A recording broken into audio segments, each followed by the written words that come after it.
Is there a resolution to this crisis? Immediate steps, if you were to list out a couple of immediate steps for the next new government, whoever is in power, what were those steps? What will those steps be, sir? Very simple. We have a pretty hard job ahead of us in terms of getting economic fundamentals correct. And in fact, if we don't get the economic fundamentals correct, there won't be no political solution, there won't be money in the country, there won't be the donor countries won't be coming back. India has run out of patience as well, so we won't see anything coming in from India either. If at all, it will be coming with very heavy stones attached to it. So therefore, the only way forward is to get an economic foundation being built. Now, to do that, there has to be consensus amongst all the parties, and I believe that consensus, there's only one way that can be done, and that has to be maybe bringing in an independent, non-political figure okay, as the president, and then work from there. But constitutionally, that is not possible. So we have to wait until this interim period is gone, okay, and change the constitution first to do that. So there are moves afoot. I believe in the next 1 month things will be having clarity, but we can't expect any immediate resolution to this problem. Okay, Mr. Dayal, final word from you. Should India be worried about some sort of a refugee crisis?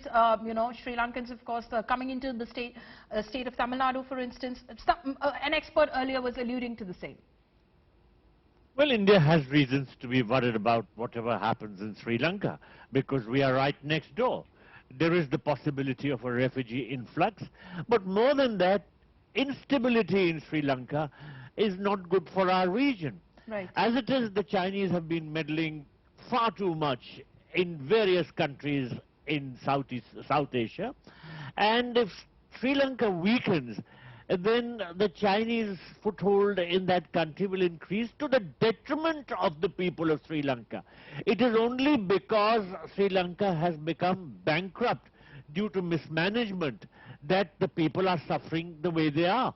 So it is in India's interest that stability should be restored in Sri Lanka, and it should be helped to recover completely and become the sort of country prosperous and happy as it was.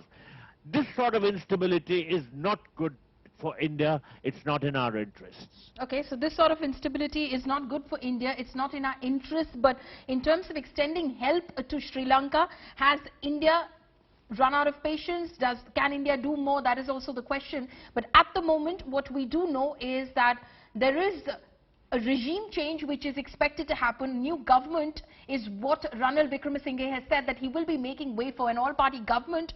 Who will be in that government? We still don't know. Whether the people of Sri Lanka will be patient enough with that new government, we don't know, because there is no easy solution to the crisis that Sri Lanka is witnessing at the moment. It will require some long-term answers. Thank you so much to all my guests, Padma, Dr. Aruna and Mr. Dayal. Thank you so much for joining us this evening on India Today.